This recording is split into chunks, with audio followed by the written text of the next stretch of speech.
Black Pigeon Speaks. We haven't covered Black Pigeon Speaks on Chud Watch in a while. So let's do this. Why can't we have cyberpunk public commodes? I don't know. This is a MGTOW guy. For those of you who don't know, MGTOW stands for men going their own way.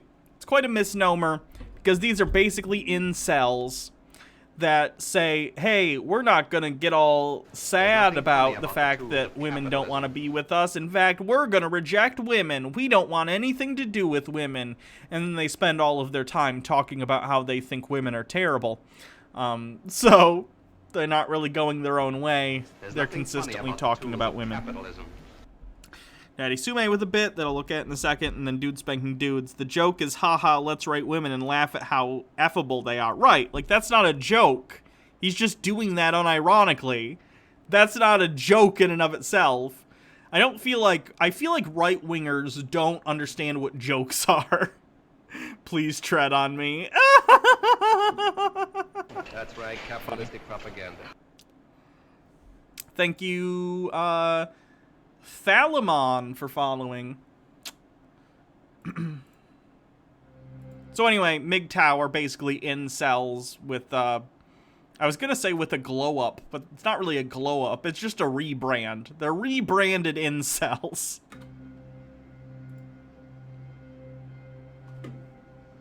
I spent last summer in London, in England, living toward the city centre. Now, while I've been to it and lived there as well as Europe many times over the years, some of the cultural habits in those places never ceased to take my notice.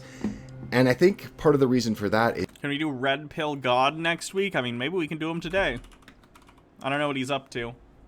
Is he on YouTube?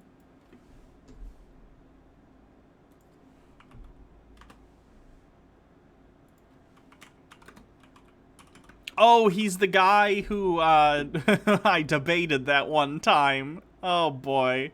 Maybe we'll do him today. Is given the fact that I've lived in Japan now for a number of years. I guess growing up in a Western country has helped me come to realize that there is a reason why we can't have nice things. Safe public transit, safe streets and parks at night. Gun ownership. Allowing small children to walk. Poverty caused by immense, what's the word I'm thinking of? Immense income inequality driven by low tax rates for the ultra wealthy. Walk themselves to school.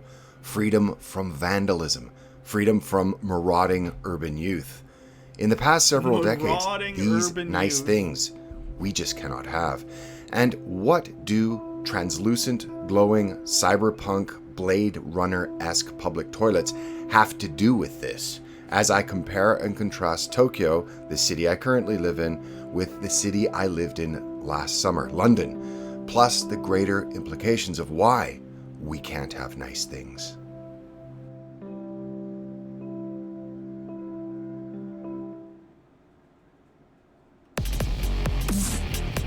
Oh god, this is a new intro. Gross. A big thanks to Raid Shadow Legends for sponsoring this video. Now, it's a pretty pick it up. I don't care about your Raid your even ad. once all down. Probably one of the most noticeable differences between the Occident and the Orient in terms of cultural habits is simple hygiene. Most people don't remove their shoes upon entering their homes, for example, and track the filth from outside into the space they live. And this Okay, so he's like a weird weeb who's gonna like put Asian culture up on a pedestal for some reason. And there's not, I mean, all cultures are different. Like, I'm not trying to shit talk Japan or anything. It's just weird to be like, look at this one particular thing from Japan. First of all, I take off my shoes when I come in the house. I don't know who doesn't do that. I know there are people who don't do that. Must not be people from the Midwest, though, because shoes, if you're in the Midwest, half the year are going to be wet and snowy anyway. But, like, I think a lot of people don't wear shoes in the house. And if you don't want shoes in your house, don't have shoes in your house. That's your business. is not only unique to the UK, but appears to be not only found in the Anglosphere, that being Australia, Canada, and the US, but pretty much most of the places that I've been to around the continent. While of course this habit of taking off one's shoes changes when there's rain and snow, for the most part Westerners tend to wear their shoes indoors. I've never been to, and again, maybe it's just because I'm in the Midwest, I've never been to anyone's house where they keep, like, their shoes on all the time, ever. It's very strange. Tyocial? Tyocial. Thank you for following. And, no, I said that one already. And they even do this after being in places like public toilets, where men especially will be the first ones to tell you that the floors are usually covered in spilt urine, and then afterwards track this all over the carpets in their homes.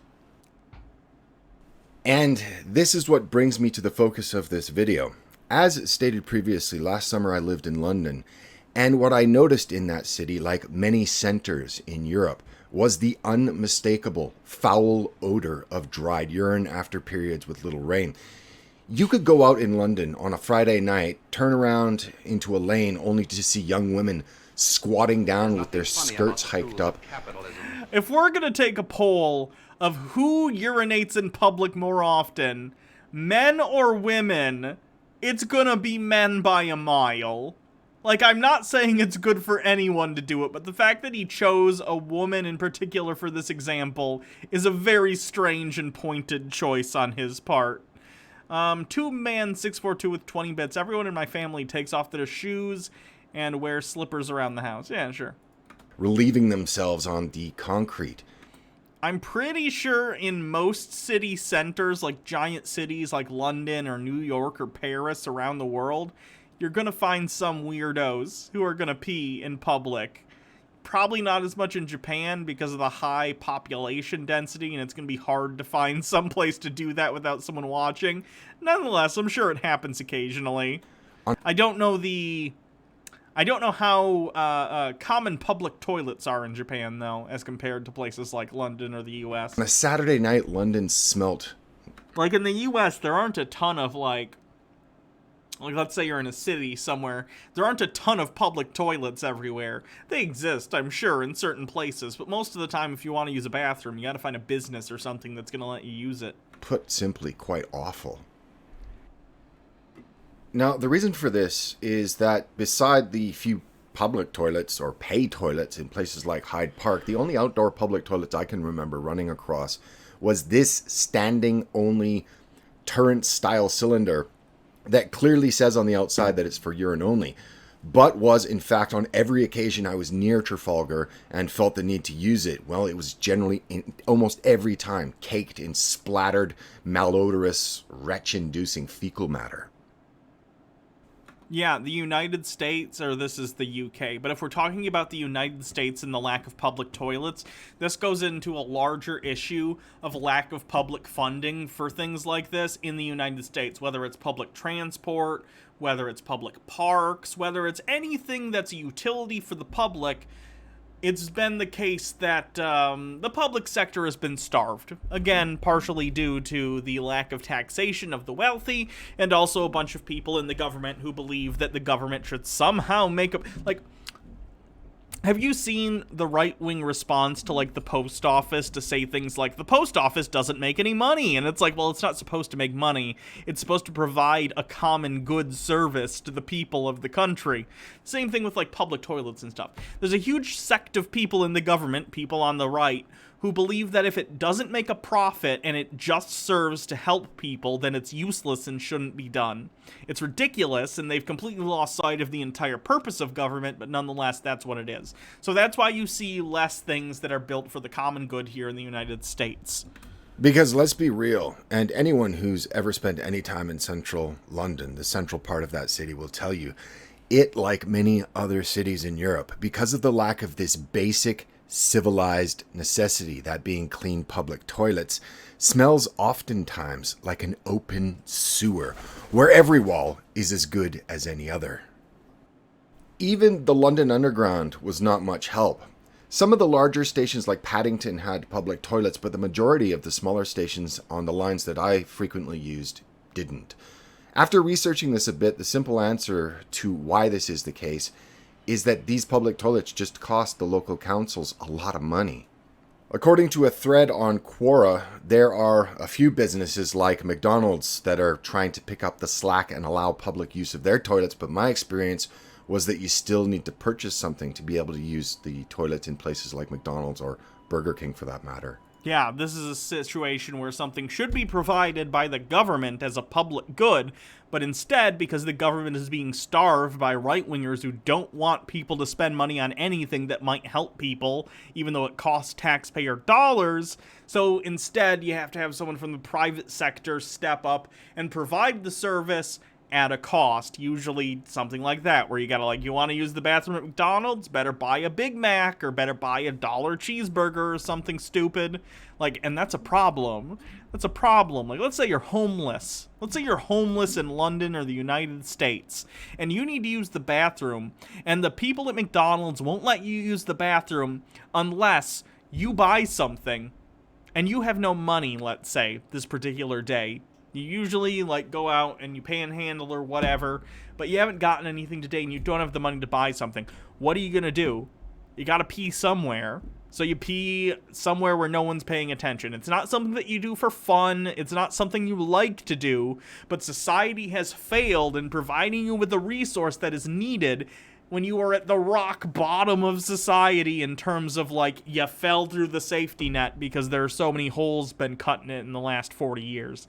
Like, the thing that this guy is criticizing is entirely a failing of the government. He's going to say it's cultural or something. He's going to be like, you dirty Westerners, you just want to wallow in your filth, when it's not the case. People don't want to do this.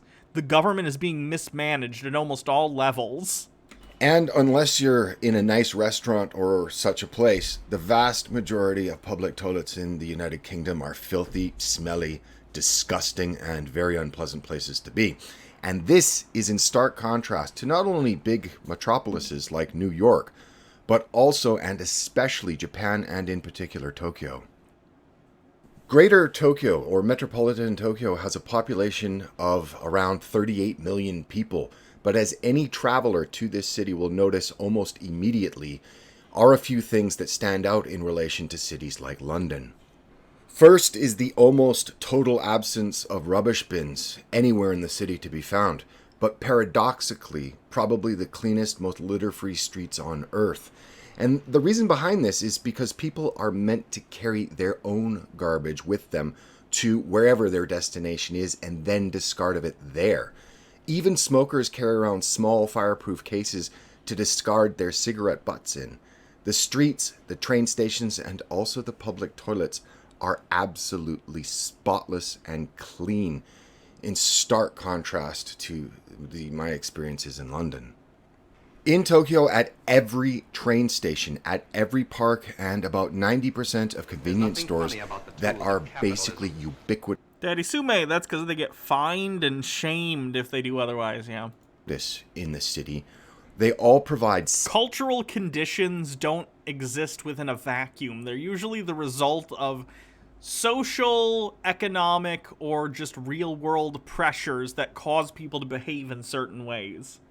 Like, if we're talking about littering and doing stuff, then you need social and economic pressure like fines. But even then, in the United States and the UK, that's not going to help in terms of, like, if we're talking about people peeing on the side of the road or whatever, because a lot of that isn't someone doing it because they want to do that, although I'm sure there are drunk people who do stupid stuff.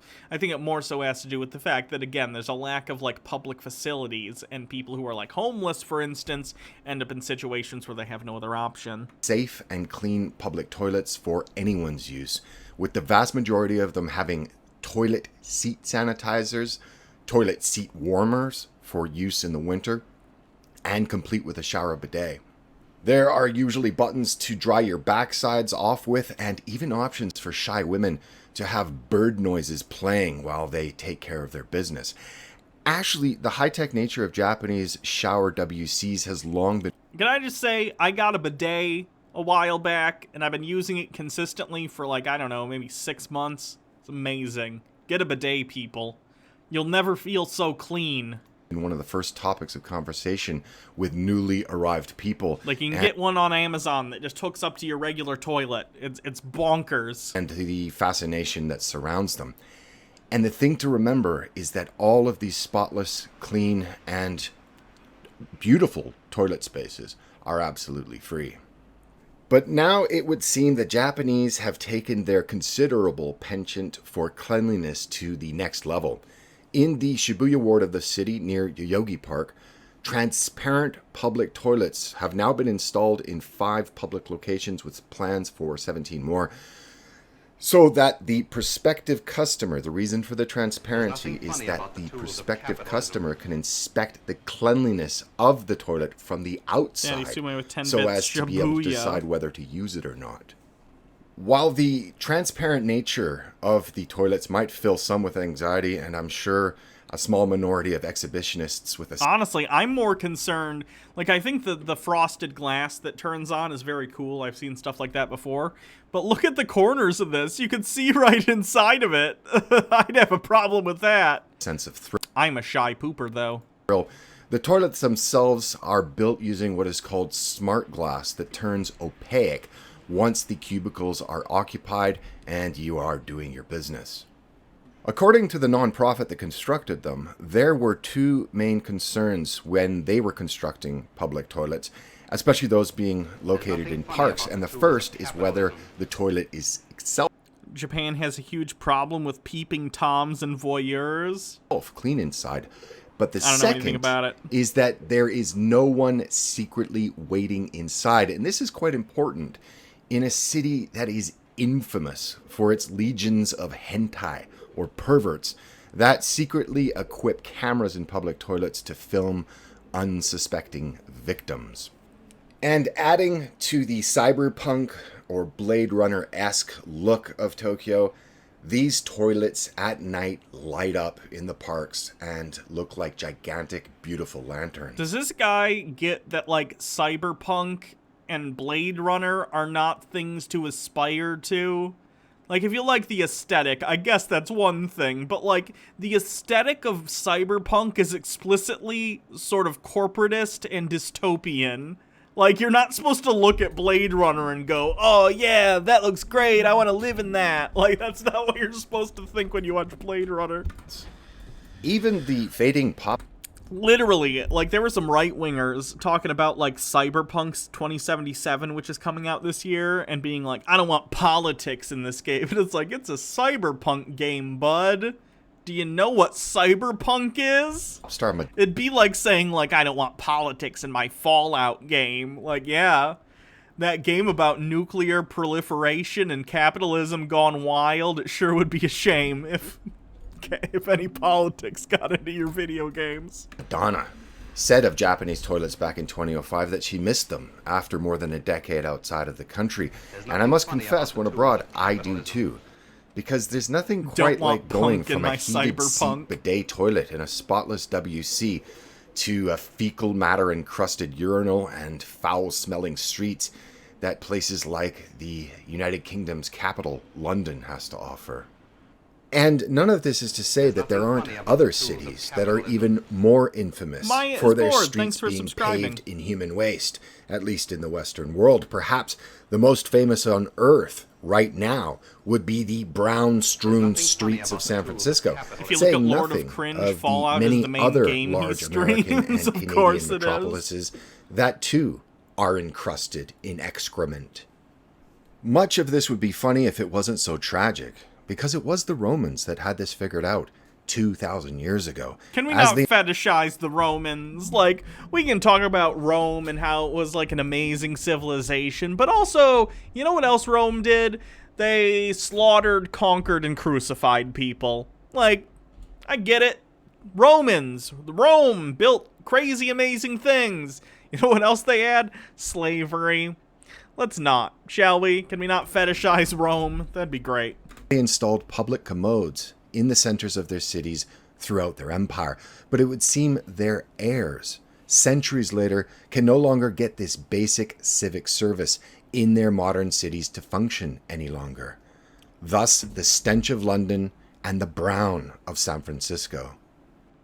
Seems like the mayors of both New York and London are always in some kind of verbal joust over which of their cities is the greatest in the world. Well, when it comes to How are things we the heirs of Rome? Because white.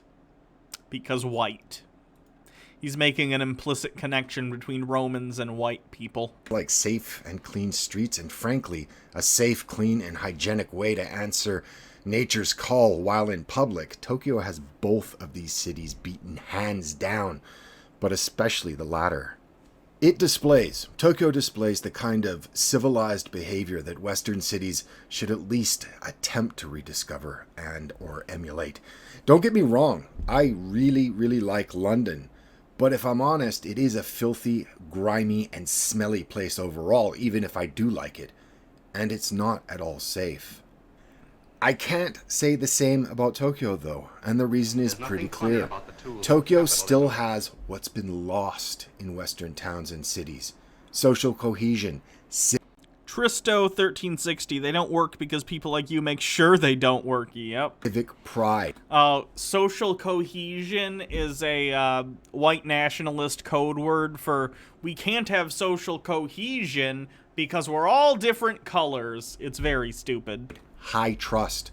The awareness not to crap in your own bed by vandalizing and destroying property in your own community. Tokyo still has social shaming to keep people and their anti-social behavior in check. We have that in America too, but the right gets mad and calls it cancel culture. Would London, specifically its society, the people that make up its community, be able to handle, for example, another blitz? Would they be able to come together as a people with a stiff upper lip? And if not, why not? What has happened in the last few short decades? There were people that during the London Blitz protested having to do blackouts. So maybe not a good, example. Daddy Sume, the Holy Roman Empire has more claim to be the heirs of Rome than America. Decades that has so undermined, so subverted that society. Well, there are a lot of things one can point to, and that will be the subject of another video. Maybe next month if this video proves to be popular. But the question I would like to leave you with is this. Don't tell this guy about Japan, Why xenophobia, homophobia, and transphobia. In large. I mean, I'm sure he knows about it. I think that's part of what he idolizes about Japan. I think when he says social cohesion, he wants people to be shamed into conforming like in Japan. Sume, and if you know anything about the Holy Roman Empire, it's none of those things, yeah.